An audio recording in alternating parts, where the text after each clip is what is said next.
नमस्कार दोस्तों, मैं आशीष आप सबका स्वागत करता हूं आपके अपने इस चैनल एक लक्ष्य एकेडमी में। आइए शुरू करते हैं आज के कुछ इंपॉर्टेंट क्वेश्चन जो कि हमने भूगोल से लिए हैं, ज्योग्राफी से लिए हैं, जो कि आपके किसी भी सरकारी नौकरी के लिए, गवर्नमेंट जॉब के लिए एक महत्वपूर्ण भूमिका अदा कर सकते हैं।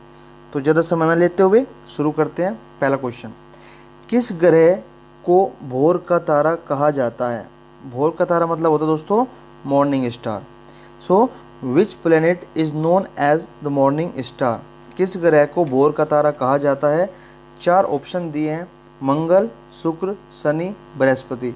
मंगल दैट मीन्स मार्स, शुक्र Venus, Shani Saturn, Brihaspati Jupiter. तो किस ग्रह को भोर का तारा कहा जाता है? बताइए दोस्तों।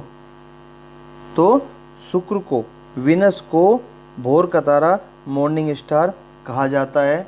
इसके साथ ही अगर ये आपसे पूछता कि which planet is also known as evening star, क्या दोस्तों? सो इवनिंग स्टार, शाम का तारा, तो उसको भी जवाब आपका शुक्र ही होता, विनस ही होता, क्योंकि मॉर्निंग स्टार और इवनिंग स्टार दोनों स्टार विनस को ही कहे जाते हैं। ठीक है दोस्तों। आइए नेक्स्ट, सबसे अधिक उपग्रह वाला ग्रह कौन सा है? Which planet has the highest number of satellites? ठीक है, सबसे अधिक उपग्रह वाला ग्रह कौन सा है? मंगल, शनि, बृहस्पति, शुक्र। तो दोस्तों आप जब भी इसका जवाब पता करेंगे तो आपको इसका जवाब मिलेगा जुपिटर, बृहस्पति, क्योंकि बृहस्पति के पास 79 सैटेलाइट्स हैं। कितने? 79। अब अगर बात करें बाकी की, तो शुक्र जो है, विनस, हमने पढ़ा था कल कि मरकरी और विनस, बुध और शुक्र का कोई भी उपग्रह नहीं है। मंगल, मार्स, मार्स के दो उपग्रह हैं, एक आपका है फोबेस, एक है डिमोस। ठीक है दोस्तों। और शनि, अभी एक लेटेस्ट न्यूज़ आई थी 2019, 18-19 की बात करते हैं, तो उसमें बताया गया था कि जो शनि है, जो सैटर्न है, इसके जो अब सैटेलाइट हो चुके हैं वह 82 हो चुके हैं, लेकिन अभी उस पर फाइनल रिपोर्ट नहीं आई। तो अभी तक जो हमारा जवाब है वह सिर्फ बृहस्पति है, जिसके पास 79 क्या है? सैटेलाइट्स हैं। ठीक है दोस्तों। आइए नेक्स्ट, नेचुरल सैटेलाइट। आइए नेक्स्ट 3, सौरमंडल का सबसे छोटा ग्रह कौन सा है? हमारे सोलर सिस्टम का सबसे छोटा स्मॉलेस्ट प्लैनेट कौन सा है? शनि, बुध, मंगल, पृथ्वी, सैटर्न, विनस, मरकरी, अर्थ।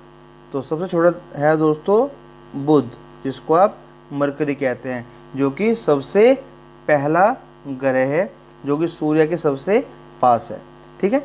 आइए दोस्तों नेक्स्ट, नंबर 4, रात में लाल दिखाई देने वाला ग्रह, जो रात के समय लाल दिखाई देता है, वह कौन सा ग्रह है? मंगल, पृथ्वी, शनि, शुक्र, विनस, अर्थ, सैटर्न, विनस, मार्स, अर्थ, सैटर्न, विनस। तो कौन सा दोस्तों रात में लाल दिखाई देने वाला? मंगल, मार्स। दोस्तों हिंदी और इंग्लिश दोनों में इसलिए पढ़ाना पड़ता है, कुछ बच्चे हैं जो इंग्लिश बैकग्राउंड से हैं, कुछ हैं जो हिंदी बैकग्राउंड से हैं, तो दोनों को कोई समस्या ना हो इसलिए आपको दोनों लैंग्वेज में बताने का प्रयास किया जाता है। आइए नेक्स्ट, कौन सा ग्रह हरे रंग का प्रतीत होता है? Which planet is also looked as green planet? Okay, Shani, Brihaspati, Varun, Shukra, Saturn, Jupiter, Varun, शुक्र, शुक्र, विनस। ठीक है दोस्तों। सो ये आपके 4 ग्रह हैं, इनमें से कौन सा ग्रह है जो आपका हरे रंग का प्रतीत होता है? तो इसका जवाब है दोस्तों वरुण, सी। कौन सा? वरुण। और ये होता क्यों है? क्योंकि वरुण ग्रह पर मीथेन की मात्रा बहुत ज़्यादा पाई जाती है, तो ज़्यादा मात्रा में मीथेन होने के कारण वरुण हमें हरे रंग का ग्रह दिखता है। ठीक है। नेक्स्ट, नीला ग्रह के नाम से जाना जाता है? Which planet is also known as blue planet? हम सब जानते हैं इसका जवाब है पृथ्वी, अर्थ, क्योंकि हमारी पृथ्वी पर जल की मात्रा बहुत ज़्यादा पाई जाती है, इसलिए हम इसको ब्लू प्लेनेट कहते हैं। क्योंकि जब हम इसको सैटेलाइट के माध्यम से ऊपर से देखते हैं तो वहाँ से हमें यह ब्लू प्लेनेट दिखता है। आइए नेक्स्ट, सूर्य से पृथ्वी की दूरी कितनी है? सूर्य से पृथ्वी की दूरी कितनी है? तो दोस्तों ये इस सवाल का जवाब अगर हम करोड़ में बात करें तो वह था 14.98 करोड़ किलोमीटर। कितना था? 14.98 करोड़ किलोमीटर। लेकिन यहाँ पर मिलियन में है, so what will be the answer? A, 149 million kilometre. कितना है?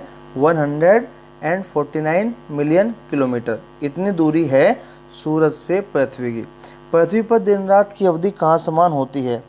मतलब कि जो अर्थ है उस पर वह कौन सी जगह है जहाँ पर दिन और रात दोनों बराबर समय के लिए होते हैं? तो वह जगह है आपकी भूमध्य रेखा। कौन से दोस्तों? भूमध्य रेखा। ए, विच वन? भूमध्य रेखा, जिसको आप इक्वेटर भी कहते हैं। ठीक है, भूमध्य रेखा, इक्वेटर, मकर रेखा, ट्रॉपिक ऑफ कैप्रिकॉर्न, कर्क रेखा, ट्रॉपिक ऑफ कैंसर, ध्रुव, पोल। ठीक है, सो इक्वेटर पर आपका दिन और रात की जो अवधि है वह इक्वल होती है। 9, पृथ्वी पर दिन एवं रात होने का क्या कारण है? जो आपकी अर्थ है उस पर आपने देखा होगा कि दिन और रात होते हैं। ठीक है, सो पृथ्वी पर दिन और रात होने का कारण क्या है? पहला, पृथ्वी का अपने अक्ष पर घूर्णन, जिसको आप रोटेशन ऑफ अर्थ कहते हैं। सेकंड, पृथ्वी की सापेक्ष सूर्य की गति, कि पृथ्वी के सामने जो सूर्य की गति है, सूर्य का मूवमेंट है। पृथ्वी के अक्ष का झुकाव, जो पृथ्वी अपने अक्ष पर झुकी हुई है। पृथ्वी का सूर्य के चारों ओर परिक्रमण, जो रिवॉल्यूशन ऑफ अर्थ है। तो इसका जवाब क्या होगा दोस्तों? इसका जवाब होगा ए, पृथ्वी का अपने अक्ष पर घूर्णन, रोटेशन ऑफ अर्थ। क्योंकि जब पृथ्वी अपने अक्ष पर घूमती रहती है तो उसकी वजह से एक बार आधा पोर्शन सूरज की ओर होता है, फिर अगले कुछ घंटों बाद दूसरा पोर्शन सूरज की ओर होता है। तो जो पोर्शन सूरज की तरफ होता है उस पर तो दिन होता है और जो उसके अपोजिट साइड में होता है उस पर रात होती है। ठीक है दोस्तों, आइए नेक्स्ट, पृथ्वी की अपनी कक्षा में गति है। पृथ्वी जो अपने ऑर्बिट में घूमती है, कक्षा में अपने ऑर्बिट में जो घूमती है वह किस साइड से घूमती है? तो हम सब जानते हैं कि वह वेस्ट टू ईस्ट घूमती है, पश्चिम से पूर्व की ओर घूमती है। किस साइड में? पश्चिम से पूर्व की ओर घूमती है। आइए नेक्स्ट, नंबर 11, सूर्य और पृथ्वी के बीच अधिकतम दूरी होती है। सूर्य और पृथ्वी के बीच अधिकतम दूरी होती है। यहाँ पर 4 डेट बताई गई हैं, 4 जुलाई, 23 जनवरी, 22 दिसंबर, 23 सितंबर। ठीक है, अब बीच अधिकतम दूरी, जो इंग्लिश मीडियम वाले बच्चे हैं वो अपसोर इसको समझिए, इसको कहते हैं एफेलियन। क्या कहते हैं दोस्तों? एफेलियन। आपने पढ़ा होगा एफेलियन, APHELION, एफेलियन। और यह होता है आपका 4 जुलाई को। कब होता है दोस्तों? 4 जुलाई को। इसकी आपको अगर डिस्टेंस लिखना है वो भी आप लिख सकते हैं, वह होती है 94.5 मिलियन माइल्स। कितना? माइल्स, मील। कितने मील की दूरी होती है? 94.5 मिलियन मील की दूरी होती है। इसको आप अगर किलोमीटर में चाहें तो 152.6 मिलियन किलोमीटर। कितना? 152.6 किलोमीटर। ये इसलिए बता रहा हूँ कि इससे कि आपको पता हो कि मैक्सिमम और मिनिमम डिस्टेंस कितनी होती है और कब होती है। सो 4 जुलाई को मैक्सिमम डिस्टेंस होती है जो कि 152.6 मिलियन किलोमीटर, और अगर मील में बात करें 94.5 मिलियन माइल्स होता है। ठीक है, नेक्स्ट, सूर्य और पृथ्वी के बीच न्यूनतम दूरी, जिसको आप हिंदी में उपसौर कहते हैं और इंग्लिश में पेरिहेलियन कहते हैं। सो अधिकतम दूरी को आप लोग एफेलियन कहते हैं और मिनिमम दूरी को आप लोग पेरिहेलियन कहते हैं। ठीक है, ओके। सो जो मिनिमम दूरी होती है वह कब होती है? 3 जनवरी को। कब हो दोस्तों? 3 जनवरी को। और मिनिमम कितनी होती है? 147.5 मिलियन किलोमीटर। एक मील में, एक माइल में 1.607 किलोमीटर होते हैं। एक मील में 1.607 किलोमीटर होते हैं। तो अगर आप 94.5 मिलियन मील को किलोमीटर में चेंज करोगे तो आपका 152.6 मिलियन किलोमीटर आएगा। सो मैक्सिमम डिस्टेंस कितनी होती है 4 जुलाई को? वह होती है 152.6 मिलियन किलोमीटर। और मिनिमम डिस्टेंस कितनी होती है जो कि 3 जनवरी को होती है? 147.5 मिलियन किलोमीटर। ठीक है दोस्तों, आइए नेक्स्ट 13। निम्नलिखित में से किस तिथि को दिन रात बराबर होते हैं? निम्नलिखित में से किस तिथि, किस तारीख को दिन और रात बराबर होते हैं? तो दिन और रात बराबर जब होते हैं उस पीरियड को हम कहते हैं इक्विनोक्स। क्या कहते हैं? आप लोगों ने पढ़ा होगा इक्विनोक्स। इक्विनोक्स को हिंदी में कहते हैं विषुव। विषुव, विषुवत रेखा होती है ना, तो विषुव। क्या कहते हैं? विषुव। इक्विनोक्स का मतलब होता है इक्वल नाइट, मतलब जब दिन और रात दोनों बराबर होते हैं उसको हम इक्विनोक्स कहते हैं। ठीक है। और ये बात करें तो ये होते हैं ऑटम सीजन में और स्प्रिंग सीजन में। कब? शरद ऋतु में और जो आपका पतझड़ होता है उसमें। ठीक। तो इन दो मौसम में, ऑटम में तो 21 सितंबर को और स्प्रिंग सीजन में 20 या 21 मार्च को आपका दिन और रात इक्वल होते हैं। तो क्या है यहाँ पर?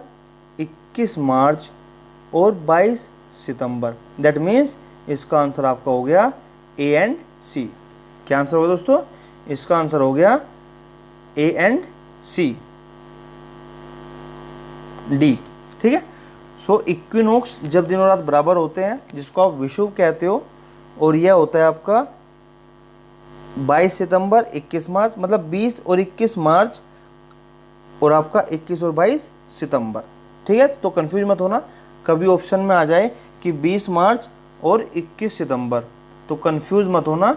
20 मार्च और 21 सितंबर भी इसका आंसर होगा, क्योंकि साल में आपको पता है कि कभी कभी लीप ईयर होता है तो उसमें एक दिन बढ़ जाता है, घट जाता है, तो उसके अकॉर्डिंग यह आपका 20 मार्च 21 सितंबर भी हो सकता है, या फिर 21 मार्च 22 सितंबर आपके सामने है। ठीक है। आइए नेक्स्ट, चंद्र ग्रहण का कारण क्या है? चंद्र ग्रहण जब होता है तो उसका क्या कारण है? पृथ्वी एवं सूर्य के बीच चंद्रमा का आना। बी, पृथ्वी एवं चंद्रमा के बीच सूर्य का आना। पहला क्या है? पृथ्वी एवं सूर्य के बीच चंद्रमा का आना। दूसरा, पृथ्वी एवं चंद्रमा के बीच सूर्य का आना। तीसरा, सूर्य एवं चंद्रमा के बीच पृथ्वी का आना। और चौथा, उपरोक्त में से कोई भी नहीं। तो बताइए दोस्तों क्या होता है? तो चंद्र ग्रहण होता है जब सूर्य और चंद्रमा के बीच में पृथ्वी आती है। जब सूर्य और चंद्रमा के बीच में पृथ्वी आती है उस स्थिति को हम लोग कहते हैं चंद्र ग्रहण। क्या कहते हैं? चंद्र ग्रहण। आइए नेक्स्ट 14 हो चुका, 15 पे आते हैं। सूर्य ग्रहण। सूर्य ग्रहण कब होता है? जब पृथ्वी एवं सूर्य के बीच चंद्रमा आता है, या पृथ्वी एवं चंद्रमा के बीच सूर्य आता है, सूर्य एवं चंद्रमा के बीच पृथ्वी आती है, या उपरोक्त में से कोई भी नहीं। तो इसका जवाब है दोस्तों जब पृथ्वी और सूर्य के बीच चंद्रमा आता है। ठीक है। ए, पृथ्वी और सूर्य के बीच चंद्रमा आता है उस स्थिति को हम सूर्य ग्रहण कहते हैं। तो चंद्र ग्रहण जब सूर्य और चंद्र के बीच में पृथ्वी आ जाती है तब चंद्र ग्रहण होता है। यहाँ पर पृथ्वी बीच में आती है। और सूर्य ग्रहण जब पृथ्वी और सूर्य के बीच में चंद्रमा आ जाए तो वह होता है सूर्य ग्रहण। ठीक है। मध्य रात्रि का सूर्य, मध्य रात्रि का सूर्य मिडनाइट सन कहाँ दिखाई देता है? आर्कटिक क्षेत्र में, अंटार्कटिक क्षेत्र में, सऊदी अरब में, या नॉर्वे में? कहाँ दिखाई देता है दोस्तों? यह दिखाई देता है नॉर्वे में। और नॉर्वे में लगभग 19 अप्रैल से लेकर 23 अगस्त तक, ध्यान देना, 19 अप्रैल से लेकर 23 अगस्त तक सूरज नहीं छिपता।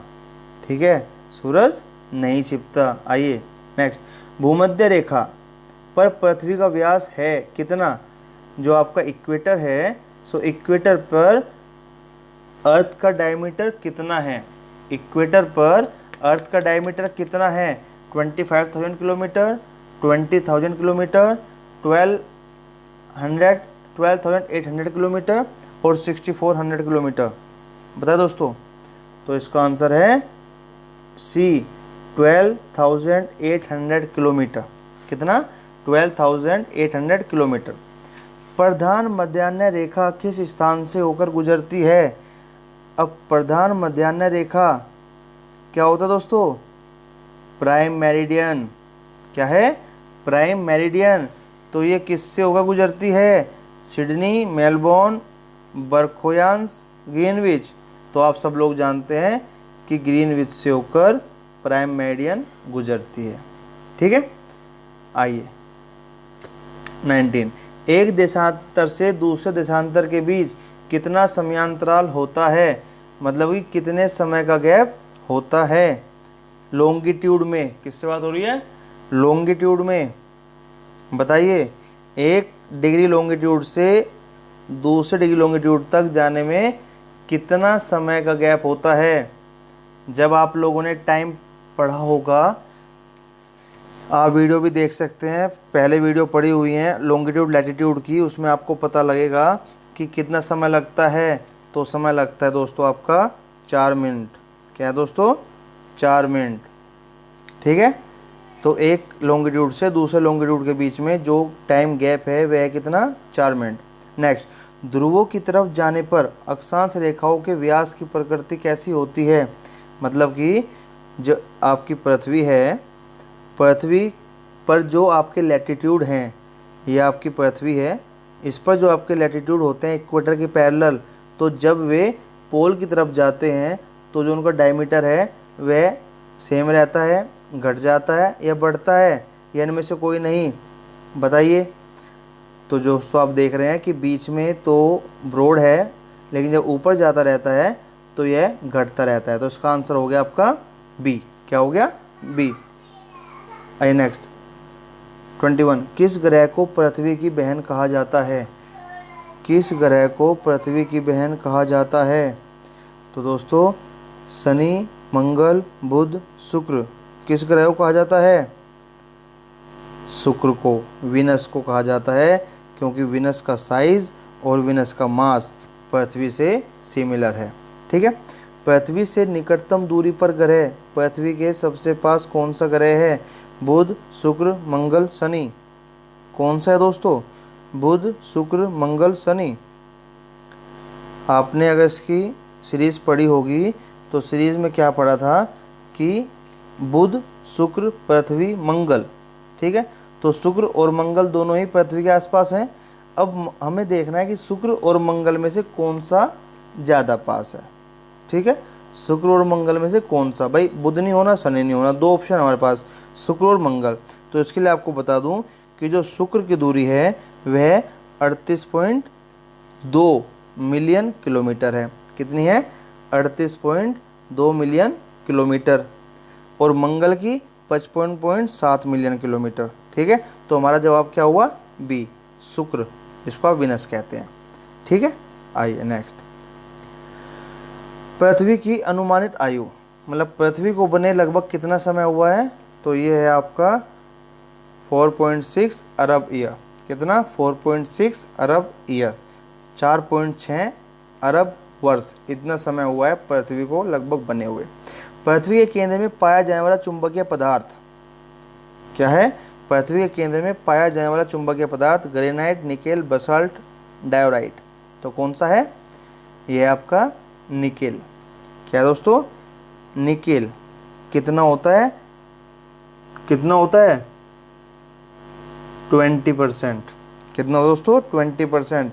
अब आप सोच रहे हैं अगर निकेल 20% होता है तो फिर 80% क्या होता है? 80% होता है आयरन। आपने सुना होगा, जब आप अगर आप चाहें तो वीडियो देख सकते हैं, इससे पहले भी क्लासेस की वीडियो है एक्चुअली, वो 6, 7, 8 की, उसमें लिखा हुआ है कि जो आपका पृथ्वी का केंद्र है, जो कोर है, उसमें 2 आइटम पाए जाते हैं जिसको हम नीफे कहते हैं। क्या कहते हैं? नीफे। नीफे का मतलब निकेल का Na और आयरन के लिए हम Fe यूज़ करते हैं, इसलिए इसको नीफे कहते हैं। ठीक है, तो निकेल और आयरन हमें से केंद्र में मिलते हैं, जिसमें कि निकेल की मात्रा 20% है और आयरन की 80% है। ठीक है दोस्तों, आइए नेक्स्ट 25। क्या है 25। पृथ्वी की ऊपरी परत को क्या कहा जाता है? Mantle, crust, core. ठीक है, मेंटल, क्रस्ट, क्रोट। तो क्या कहते हैं? हम सब लोग जानते हैं इसको क्रस्ट कहते हैं। क्या कहते हैं? क्रस्ट, जिसको भू प्रॉपर्टी हिंदी में कहते हैं। पृथ्वी में कौन सा तत्व सर्वाधिक मात्रा में पाया जाता है? कैल्शियम, लोहा, सिलिकॉन, ऑक्सीजन। तो कौन सा पाया जाता है दोस्तों? ऑक्सीजन पाया जाता है। कौन सा? ऑक्सीजन। हम सब जानते हैं ऑक्सीजन पाया जाता है 46.6%। कितना? 46.6%। अब जो बाकी है लोहा, कैल्शियम, सिलिकॉन, तो लोहा पाया जाता है 5%, कैल्शियम पाया जाता है 3.6%, सिलिकॉन पाया जाता है 28%। ठीक है, और एल्यूमिनियम पाया जाता है 8.1%। अब एल्यूमिनियम है नहीं, मैंने बताया क्यों? क्योंकि मैंने आपको टॉप 5 बताए हैं। क्या बताए हैं? टॉप 5। सो ऑक्सीजन आपका 46.6%, सिलिकॉन सेकंड नंबर पे है 28%, तीसरे नंबर पर है आपका एल्यूमिनियम 8.1% और चौथे नंबर पर है लोहा 5%। ठीक है, उसके बाद भी कैल्शियम आ जाता है। ठीक है, आइए नेक्स्ट 27। पृथ्वी के लगभग कितने प्रतिशत भाग पर स्थल है? मतलब कि पृथ्वी जो आपको देखते हो तो कितने भाग पर स्थल मीन्स जमीन है? 29, 31, 39, 41। तो इसका जवाब है दोस्तों 29%। ठीक है, अब जब 29% पे ज़मीन है तो जल कितने पे होगा? 71%। नेक्स्ट, निम्नलिखित में से कौन कायांतरित चट्टान है? कायांतरित होता है आपका मेटामॉर्फिक। कौन सा? मेटामॉर्फिक। तो कौन सा है? संगमरमर, जिसको आप मार्बल कहते हैं। ठीक है, क्या है? संगमरमर, जिसको आप मार्बल कहते हैं। आइए, धरातल के जिस स्थान पर सर्वप्रथम भूकंप का अनुभव किया जाता है वह कहलाता है? भूकंप मूल, दैट मीन्स अर्थक्वेक ओरिजिन। भूकंप अधिकेंद्र, दैट मीन्स अर्थक्वेक एपिसेंटर। भूकंप केंद्र, अर्थक्वेक सेंटर। उपरोक्त में से कोई नहीं।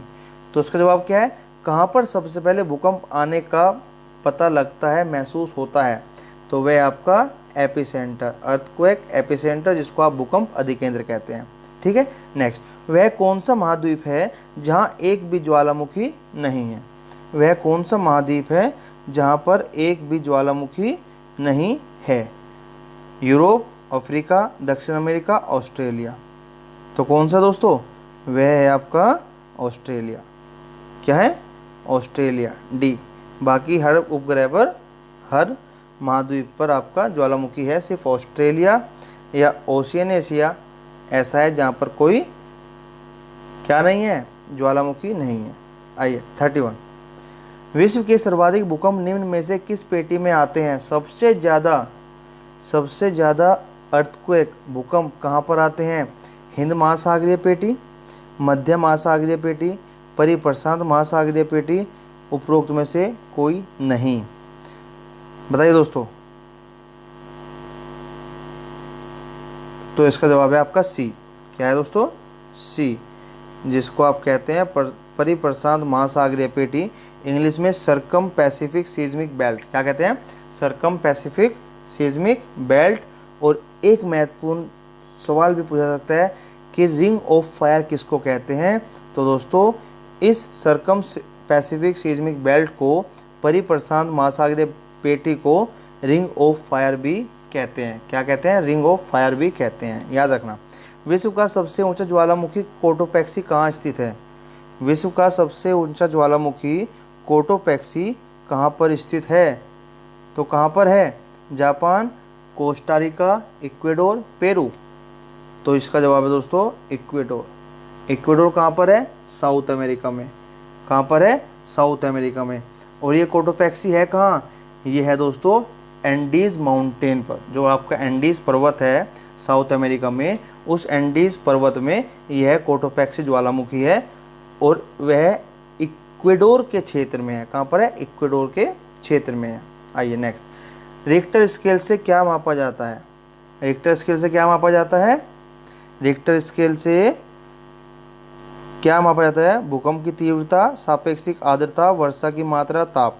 भूकंप की तीव्रता मतलब अर्थक्वेक इंटेंसिटी, सापेक्षिक आर्द्रता रिलेटिव ह्यूमिडिटी, वर्षा की मात्रा अमाउंट ऑफ रेनफॉल, और ताप हीट। ठीक है, ये टेम्परेचर। तो इसका जवाब है ए, भूकंप की तीव्रता। अर्थक्वेक इंटेंसिटी रिक्टर स्केल से मापी जाती है। रिलेटिव ह्यूमिडिटी हाइग्रोमीटर से मापी जाती है। Amount of rain precipitation gauge या रेन गॉज से मापी जाती है। और हीट थर्मामीटर से मापी जाती है। तो इसका जवाब है हमारा ए। क्या दोस्तों? ए। नेक्स्ट, निम्नलिखित में से किसे प्रकृति का सुरक्षा वाल्व कहा जाता है? सेफ्टी वाल्व किसे कहा जाता है? नेचुरल सेफ्टी वाल्व किसे कहा जाता है? ज्वालामुखी, भूकंप, ओजोन, नदियाँ, किसको कहा जाता है? तो यह कहा जाता है ज्वालामुखी को, वोल्केनोज। क्योंकि जो ज्वालामुखी आते हैं उनका रीज़न क्या होता है कि जब पृथ्वी के अंदर बहुत ज़्यादा प्रेशर हो जाता है, बहुत ज़्यादा हीट बन जाती है, बहुत ज़्यादा आग बन जाती है, तो उस चीज़ को निकालने के लिए ज्वालामुखी बाहर आता है, ज्वालामुखी फटता है, वह बाहर आता है। अगर वह नहीं आएगा तो क्या होगा? आपकी पृथ्वी में ब्लास्ट होगा। मान लो आपका एक गुब्बारा लिया, आप उसमें हवा भर रहे हैं। अगर आप उसमें हवा भरते रहेंगे और निकलने की जगह नहीं दे तो क्या होगा? गुब्बारा फूट जाएगा। ठीक है, गुब्बारा फूट जाएगा। उस तरीके से वोल्केनो भी अपना काम करते हैं। वह तभी आते हैं जब पृथ्वी को उनकी ज़रूरत होती है। आइए नेक्स्ट, भूकंपीय तरंगों को किस यंत्र से मापा जाता है? भूकंपीय तरंगों को किस यंत्र से मापा जाता है? बैरोग्राफ, क्लाइमोग्राफ, सीज्मोग्राफ, उपरोक्त में से कोई नहीं। तो इसका जवाब है दोस्तों सी, सीज्मोग्राफ। ये सबके नाम में ग्राफ लगे हैं, दैट मीन्स कि इसमें जो भी मेजरमेंट होती है वह ग्राफ की फॉर्म में होती है। किस में होती है? ग्राफ की फॉर्म में। आइए next, Rockies, Andes, Atlas, Alps, Himalaya, ये किस प्रकार के माउंटेन हैं? किस प्रकार के पर्वत हैं? Which type of mountain are these? वलित, फोल्ड माउंटेन, ब्लॉक माउंटेन, ज्वालामुखी, वोल्केनो माउंटेन, अवशिष्ट माउंटेन। तो ये कौन कौन से प्रकार में आते हैं? तो दोस्तों आपको बताया था। अगर आपको इसमें से एक भी याद है, फॉर एग्जांपल आपको हिमालय याद है कि हिमालय कौन से प्रकार का आपका माउंटेन है, तो आप उससे बता सकते हैं कि हाँ भाई हमने पढ़ा था हिमालय, जो कि मैं पहले वीडियो में बता चुका हूँ कि फोल्ड माउंटेन है। हिमालय कौन सा है? फोल्ड माउंटेन है। फोल्ड माउंटेन कैसे बनते हैं ये भी उसमें बता चुके हैं, उन वीडियो को आप अच्छे से देख सकते हैं। तो उसका जवाब है आपका ए, वलित पर्वत, फोल्ड माउंटेन। ठीक है, आइए नेक्स्ट 37, निम्नलिखित में से कौन सा युग्म सुमेलित नहीं है? कौन सा ठीक नहीं है? एटना ज्वालामुखी इटली में है, फ्यूजियामा जापान में है, पोपा म्यांमार में है, कराकाटोआ मलेशिया में है। इनमें से कौन सा गलत है? तो एटना इटली में है, बिल्कुल सही। फ्यूजियामा जापान में है, बिल्कुल सही। पोपा म्यांमार में है, बिल्कुल सही। कराकाटोआ मलेशिया में है, बिल्कुल गलत। क्योंकि कराकाटोआ आपका इंडोनेशिया में है। कहाँ पर है? कराकाटोआ इंडोनेशिया में है। कहाँ पर है? इंडोनेशिया, याद रखना। मलेशिया में आपके 4 ज्वालामुखी हैं, उनके नाम आप चाहे नोट कर सकते हैं। मान लो नेक्स्ट टाइम अगर क्वेश्चन आ जाए तो आप याद रखें। तो मलेशिया में जो आपके ज्वालामुखी हैं वह है बम्बलाई, ल्यूसिया, मैग्दालेना और मारिया। कौन से दोस्तों? बम्बलाई, ल्यूसिया, मैग्दालेना और मारिया। और एक बड़े ही आप कह सकते हो कि इंटरेस्टिंग बात है, ये चारों ही ज्वालामुखी सभा रीजन में है। कहाँ पर? मलेशिया का एक सभा रीजन है, उसमें ही सारे ये चारों आपके ज्वालामुखी हैं। ठीक है, आइए नेक्स्ट, विश्व का सबसे ऊंचा पर्वत शिखर माउंट एवरेस्ट कहाँ पर स्थित है? भारत, पाकिस्तान, नेपाल, तिब्बत। कहाँ पर है दोस्तों? भारत, पाकिस्तान, नेपाल, तिब्बत। तो यह है आपका नेपाल में। कहाँ पर है? नेपाल में। नेक्स्ट 39, लोएस का पठार, लोएस का पठार, लोएस प्लेट्यू कैसे बना? हिमानीकृत बर्फ से बना हुआ है, जलकृत पानी से बना हुआ है, नदीकृत नदियों से बना हुआ है, या पवनकृत हवा से बना हुआ है? बताइए कैसे बना हुआ है? तो इसका जवाब है दोस्तों पवनकृत, विंड स्टॉर्म। कैसे बना है? विंड स्टॉर्म, हवा के तूफानों से बना है लोएस पठार। विश्व का सर्वाधिक ऊंचा पठार कौन सा है? तिब्बत का पठार, कोलंबिया पठार, कोलोराडो पठार या बोलिविया पठार? बताइए। तो इसका जवाब है दोस्तों तिब्बत का पठार, तिब्बतियन प्लेट्यू। और इसकी ऊंचाई आपके जो समुद्री लेवल से, समुद्री सतह से, समुद्री लेवल से, सी लेवल से जो मापते हैं उससे इसकी एवरेज जो उभार है वह 4500 मीटर है। कितना है? 4500 मीटर। और सबसे इम्पोर्टेंट बात, इसको हम रूफ ऑफ द वर्ल्ड भी कहते हैं। क्या कहते हैं दोस्तों? Roof of the world. ध्यान रखना, सवाल आपसे पूछा जा सकता है which plateau is known as the roof of the world, या कौन सा पठार हम विश्व की छत के नाम से भी जानते हैं। तो कौन सा है? तिब्बत का पठार, तिब्बतियन प्लेट्यू। आइए नेक्स्ट। निम्नलिखित में से किस देश को 1000 जिलों की भूमि कहा जाता है? ये 4 देश हैं, नीदरलैंड, थाईलैंड, फिनलैंड, आयरलैंड। इसमें से किस देश को हम लैंड ऑफ 1000 लेक्स या 1000 जिलों की भूमि कहते हैं? तो उसका जवाब है दोस्तों सी, फिनलैंड। क्योंकि फिनलैंड में 1,88,000 झीलें हैं। क्या है? 1,88,000 झीलें फिनलैंड में हैं। आइए नेक्स्ट। विश्व की सबसे बड़ी मीठे पानी की झील, विश्व की सबसे बड़ी मीठे पानी की झील सुपीरियर, बैकॉल, कैस्पियन, विक्टोरिया। तो ये हमने कल भी पढ़ा था और मैंने बताया भी था, तो उसका आंसर है सुपीरियर। क्या है? सुपीरियर। और ये कहाँ पर है? North America. कल आपको 4 झीलों के बताया था, 4 झीलों के बारे में। कौन कौन सा था? एक तो आपकी चिल्का झील थी, एक बैकॉल झील थी, एक सुपीरियर झील थी, और एक टिटिकाका। कौन सी थी? टिटिकाका। आइए नेक्स्ट। भूमध्य सागर एवं अटलांटिक महासागर को कौन सी जल संधि जोड़ती है? बताइए। भूमध्य सागर को और अटलांटिक महासागर को कौन सी जल संधि जोड़ती है? डेविस, मलक्का, बॉस और जिब्राल्टर। तो इनको जोड़ते दोस्तों जिब्राल्टर। कौन सी? जिब्राल्टर। क्योंकि जिब्राल्टर जो आपकी स्ट्रेट है, इंग्लिश में स्ट्रेट कहते हैं, हिंदी में जलसंधि कहते हैं, तो यह यूरोप के, स्पेन और अफ्रीका के मोरक्को के बीच में है। कहाँ पर है? यह यूरोप के, स्पेन और अफ्रीका के मोरक्को को अलग करती है, और उसको हम जिब्राल्टर जलसंधि कहते हैं, जो कि भूमध्य सागर और अटलांटिक महासागर को आपस में जोड़ती है। ठीक है। अब यहाँ पर 3 और हैं, डेविस, मलक्का और आपका बॉस। तो इनके बारे में आप चाहें तो आपको बता देता हूँ मैं एक बार, फ्यूचर के लिए आपके लिए अच्छा रहेगा। मलक्का स्टेट, यह शिपिंग चैनल है किसका? हिंद महासागर, इंडियन ओशन का, और पैसिफिक ओशन का, प्रशांत महासागर का। ठीक है। नेक्स्ट, जो आपका बॉस स्ट्रेट है, यह तस्मानिया और ऑस्ट्रेलिया की मुख्य भूमि को अलग अलग करता है, जो कि विक्टोरिया राज्य है। ठीक है। नेक्स्ट, डेविस स्ट्रेट, यह लेब्राडोर सी के उत्तर में स्थित है, जो कि मिड वेस्टर्न, मतलब कि आप कहो कि मध्य पश्चिमी ग्रीनलैंड और कनाडा का बफिन आइलैंड है, उनके बीच में डेविस स्ट्रेट या डेविस जलसंधि पाई जाती है। आप अगर मैप देखें बड़े गौर से तो आप इसको इजीली देख सकते हैं, कनाडा और ग्रीनलैंड के बीच में। ठीक है। बेस आप देखोगे तस्मानिया और विक्टोरिया के बीच में, और जो आपकी मलक्का है वह आप देख लोगे आराम से, जो मलाय का पेनिनसुला है और इंडोनेशिया का सुमात्रा जगह है, इन दोनों के बीच में। ठीक है।